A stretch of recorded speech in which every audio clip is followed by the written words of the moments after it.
Hi everybody, my name is Lindsay. It is so good to see you here today. Today we're going to be jumping into Matthew chapter 15 verse 21 to 31.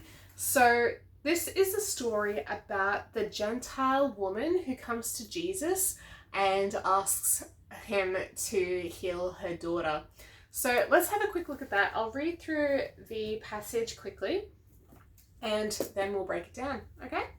So, starting in Matthew chapter 15, verse 21, it says, "Then Jesus went out from there and departed to the region of Tyre and Sidon. And behold, a woman of Canaan came from that region and cried out to him, saying, 'Have mercy on me, O Lord, son of David, my daughter is severely demon-possessed.' But he answered her not a word. And his disciples came and urged him, saying, 'Send her away, for she cries out after us.' But he answered and said, 'I was not sent except to the lost sheep of the house of Israel.' Then she came and worshipped him, saying, 'Lord, help me.' But he answered and said, 'It is not good to take the children's bread and throw it to the little dogs.' And she said, 'Yes, Lord, yet even the little dogs eat the crumbs which fall from their master's table.' Then Jesus answered and said to her, 'O woman, great is your faith. Let it be to you as you desire.' And her daughter was healed from that very hour." Okay, so that is the... Oh, I think I said it was going to be 21 to 31. It's actually 21 to 28. So only 8 verses. That's the story. Now let's dig into what is going on here. So at this point, Jesus hasn't really had much to do with the Gentiles. Clearly he says that he's only been sent to the lost sheep of the house of Israel. And we do see that he has some interactions with some people who aren't considered Jews, like the Samaritans. But if you think about it, Samaritans were kind of like a mixed bunch. They, hundreds of years ago, some of them had been Jews, and they intermarried with Canaanites, and so their culture, their ethnicity, their religion kind of got a bit mixed up. But essentially they are part of that, lost sheep of Israel. Yet this woman is a Canaanite woman. It says that very specifically. So where is Tyre and Sidon? So Jesus leaves one place and he heads over to the region of Tyre and Sidon. And Tyre and Sidon is up in the northwest corner of the land of Israel, up against the Great Sea or the Mediterranean Sea.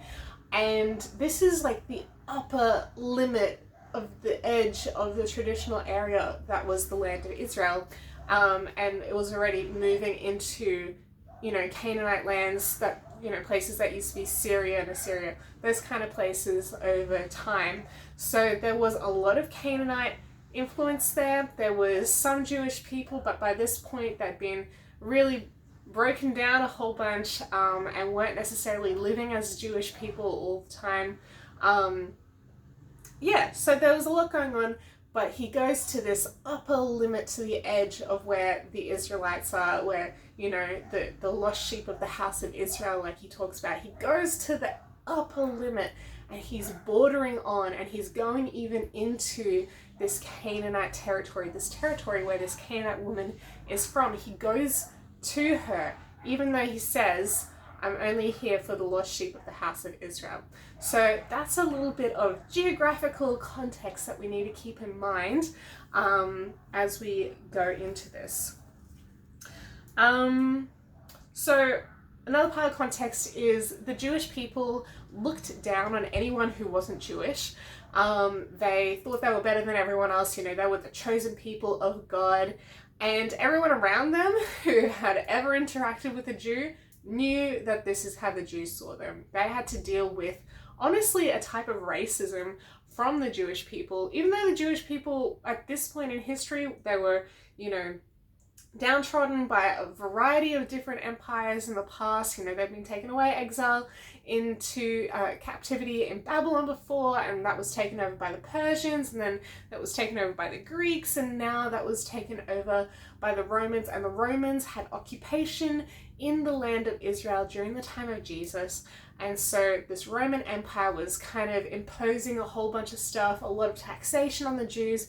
And even though there was all this oppression coming from the great Roman Empire onto the Jewish people. The Jewish people were very proud of their calling that God had called them to over, like, a couple of millennia prior. And they were like, we are Abraham's seed, we are the people through whom the Messiah is going to come. And at this point, they believed that the Messiah was just for them as a Jewish nation. They'd forgotten that God had called them to be a blessing to many nations. So there was, this is the way they thought about themselves and about the rest of the world. They were very much an us and them sort of mentality. The Jewish people thought, we're the good ones, everyone else is the baddies, and we don't like them, and we're going to let them know about that. And so it was very normal for the Jewish people to use language which, was bullying, I guess, towards the Canaanite people or the other people around them. They wouldn't touch Gentile people, and Gentile just means anyone who's not a Jew, essentially. They wouldn't be associated with other peoples because they would become unclean, and this uncleanness was very integral. Cleanliness and uncleanness was an integral part of the way that they performed their religion. If you look through Leviticus, there's a lot of laws regarding being clean, and it has a deeper spiritual significance. We're not going to get too much into right now. But there's just all this stuff going on where the Jews are like, ew, we don't like anybody else, okay? And so this Canaanite woman who comes to Jesus, she is definitely aware of this, okay? She's had to live near these horrible Jews for such a long time, but she knows that there's this really cool guy called Jesus, and he can help her with her daughter who's severely demon-possessed, which, would have been a horrible, horrible experience for anyone to have to live with somebody else who's demon-possessed, let alone your own daughter, right? Her heart would have been ripped out while she's also trying to manage the situation, and there's just nothing that she can do except for go to this one guy who apparently goes around healing everyone.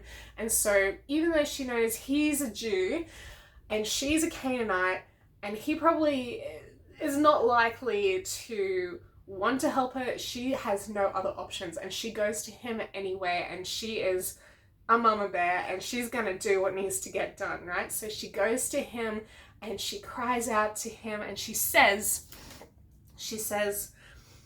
have mercy on me, O Lord, Son of David. And when she says, O Lord, Son of David, this is very much language that recognizes him as the Messiah, and also as God and this divine person who has the power to help her. She is doing everything she can to let Jesus know, I know you have the power to help me, so please have mercy on me. This word mercy in the Hebrew probably would have been hesed, and hesed is not just, I guess in English we don't really have a good grasp of this word mercy, right? We think it means being kind to somebody else, but it goes so much deeper than that. It is this type of kindness and this type of help that is life-saving and necessary, and that you cannot provide of your own resources. You need somebody else to help you, and if you do not help, there is a life on the line, okay? And definitely in her situation, her daughter's life was very much on the line. Even if she had to live for a long time with this demon possession, it would not be a good quality of life. And the thing about demon possession, it often doesn't allow people to live a very long life, because as we've seen in other stories in the Gospels about demon possession, there would be demons possessing a boy, and it would throw him into the fire and into the water, trying to burn him, trying to drown him. Demons try to kill the people that they're inside of. Demons do not want you to have a happy time, right? So this woman knows that her daughter's life is on the line. She cannot do anything to help her. She needs Jesus. And so she comes to Jesus with as much courage as she can muster in the cultural context, in the situation where she knows she's unlikely to be well received. She goes to him anyway, and she's like, Jesus, I need you to help me, okay? Come and help me. And so it says, but he answered her not a word, and his disciples came and urged him, saying, send her away, for she cries out after us. To me, this sounds like she didn't just cry out the one time, oh, have mercy on me, Lord, son of David, right? It wasn't just once off, like he kept walking and ignored her and didn't say anything, and the disciples are following him, and it's getting a bit awkward now because she keeps repeating this. She keeps crying out to him like, I need your help, come and help me, please. And the disciples are like, Jesus, this is super awkward, like she's a Canaanite festival, so we don't want to be anywhere near her, but can you just like tell her to go away, like just stop bothering us? Because we're sick of hearing her come and following us around and crying out after you. The disciples were not always the nicest people, and they just didn't quite get it sometimes, and this is clearly one of those occasions. But he is just silent. But after they come and speak to him and say, send her away, we're sick of her crying out after us, he answered her and said, I was not sent except to the lost sheep of the house of Israel, right? He is making it very clear to her that it is not part of his job description to go and help Canaanites. His job description as the Messiah, which she has already recognized him as, is to come and help the Jews, right? Now, not the position of the Messiah as we see in the Old Testament prophecies was not just to help the Jews, but it was part of the, I guess, generally accepted view on what the Messiah was and what he was supposed to be about, that he was going to help the Jews. The Jews very much believed this, and that ideology would have seeped out into anyone else around that had heard about this Messiah. They would have heard the interpretation that Jesus or the Messiah would only be there to help the Jews, right? That's not what Jesus was foretold to be coming to do, but that was that interpretation that they had, that very nationalistic, insular kind of interpretation. And so he kind of plays on that, and he says, I was not sent except to the lost sheep of the house of Israel. Now maybe that was at first, but it wasn't the entirety of his purpose, right? But he goes along with this idea. Then she came and worshipped him. She bowed down to him. She recognized once again his divinity and his messiahship, saying, Lord, help me. Can't say it any more clear than that. She ignored the fact that he was just like, look, I'm not here to help you. She's like, I need your help. I don't even care. Okay, come and help me, please. And he answered and said, it is not good to take the children's bread and throw it to the little dogs. So this is his second excuse to not come and help her. It is not good to take the children's bread and throw it to the little dogs. Now, the first one he said, I was not sent except to the lost sheep of the house of Israel. The second one, he's using another metaphorical type of language. The first one, the lost sheep of the house of Israel, is any people who are related to Israelites, the Jewish people, whether they're the Samaritans, even though the Jewish people wouldn't have seen the Samaritans as the lost sheep of the house of Israel at the time. The Samaritans, the Jewish people, he's using this sheep language as people who belong to this group, okay? And now he's saying it is not good to take the children's bread, the children of the house of Israel, and throw it to the little dogs. Now, what are these little dogs, and why is he saying this? In Jewish culture, if you look back through the Levitical laws, it talks about, once again, clean and unclean. And honestly, if we were following Jewish tradition today in modern culture, we wouldn't have cats and dogs as pets because they are unclean, because they eat carcasses and they carry diseases and worms and all sorts of different things. We wouldn't be allowed to touch them, let alone cuddle them and you know, let them lick our face or anything like that, right? Because they are unclean, and because they are associated with disease and uncleanliness and scavenging dead things off the side of the road and all these types of ideas, they were considered disgusting. We think puppies are cute. The Jewish thought puppies were very small versions of something super disgusting that you do not touch, you do not associate with, you don't go anywhere near because it will make you unclean, ill, okay? And so Jesus is referring to this Canaanite woman as a disgusting scavenger, okay? As somebody who's unclean and he is not even allowed to touch her, okay? This is the type of language he is using. So little dogs mean disgusting, lowest of the low, unclean, insignificant if he's calling them little. These are all insults. And you know what?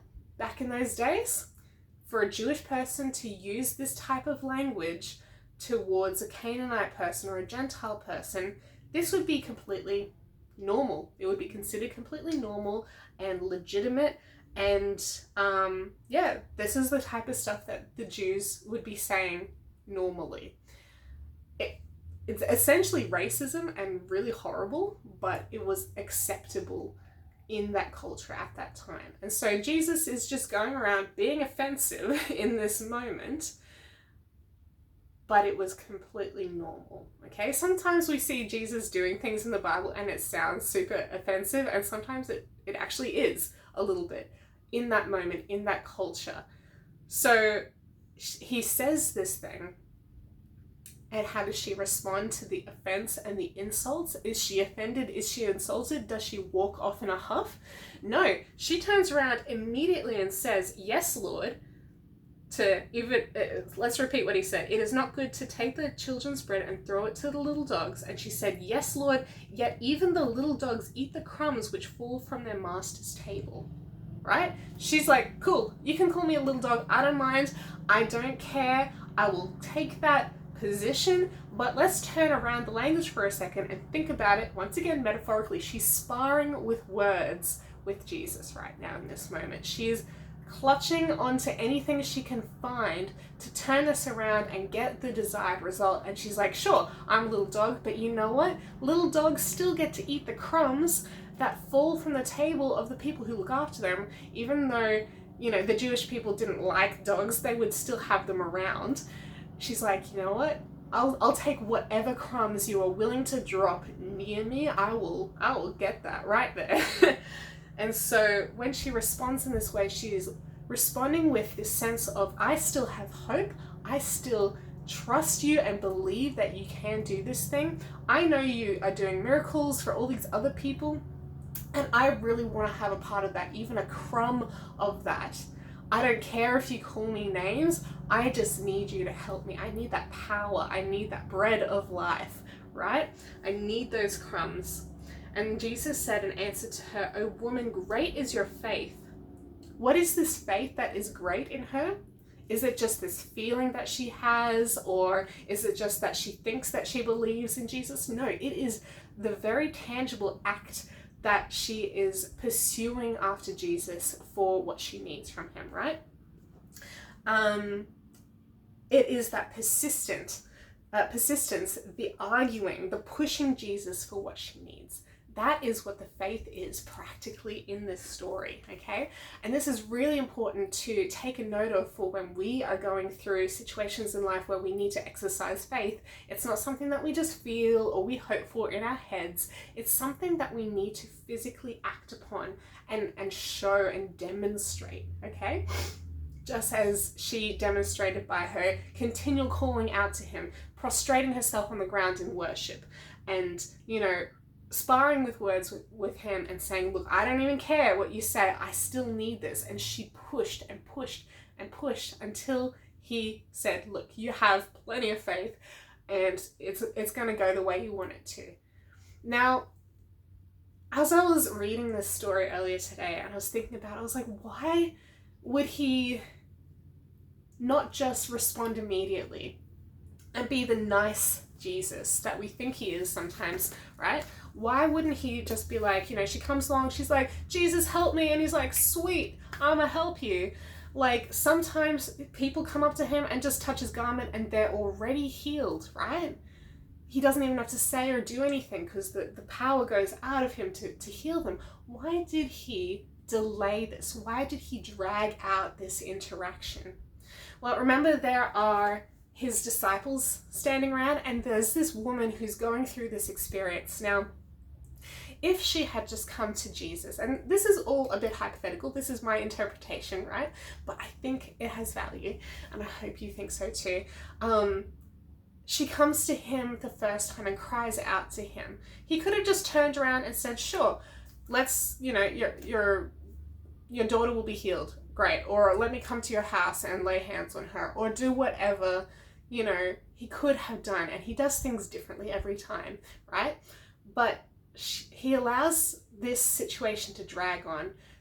And I think it's so that we all, like the disciples and herself and us reading this 2,000 years later, we can see that she is being tested, she is being tried in her faith. He's putting up boundaries and walls and blockades for her to navigate around and to continue to push through. He's maybe trying to see how far is she willing to push? How much faith does she have? Like, is there an extent to this? Is there, like, does she only have a tiny bit of faith, and if he says no the first time, is she just going to give up and walk away? Or is she going to have to push through and ask again and ask again and put up with insults and ask again?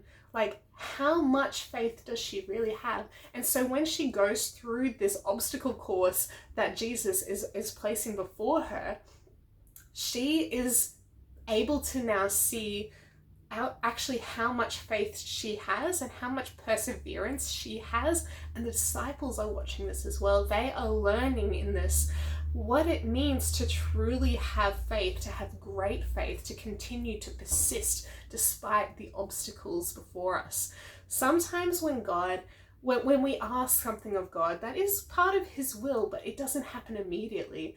Perhaps, and I've experienced this, I think, in my own life, perhaps God is showing us that we actually have the strength to persist a little longer, that we have the strength to ask him again and to wait and to continue to trust that he will, or he can, or if he chooses, he will come through and help us with this thing. But how long are we willing to wait? How much are we willing to press in and to ask again, despite what we think is an insult, despite what we think is a delay, despite what we think he is saying no to? Are we willing to continue to wait or to push or to ask again? Whether that is just anything in our lives that is an obstacle before us, whether we have someone in our lives who is demon possessed and they're not being healed the first time that we pray for them, or, you know, for me in my life, I was called to be in ministry when I was 13 years old, but I've noticed that God has taken me on a very interesting journey over the past 13 or 14 years now, where he couldn't have done it all in one hit. Obviously, I was a 13-year-old. I couldn't have become a pastor the next day. And there was one step after another where things were worked out in my faith journey, in my own heart healing, in my maturity levels. Things don't always happen at once, and they should not always happen at once. And we continue to grow as we are in relationship with him, as we continue to talk with him each day and to wait on him each day and to grow in faith each day. We grow and we become more mature and prepared for the thing that he has called us to. And even though that's not exactly what was happening here with this woman, the amount of faith that she would now have in Jesus is immense, and understanding what faith looks like on a practical level was a lot more clearer for her and for the disciples who are watching on. So I really hope this helps someone out there. Please let me know in the comments below if you feel like you've been encouraged to be more persistent in your faith, or to ask again, or to press a little bit more. I really would love to hear your stories, so please let me know in the comments below, and also consider sharing this video with a friend who might be interested or need to hear this. Okay, thank you so much for hanging out with me today. It was really great. I will see you guys again next Friday. Bye!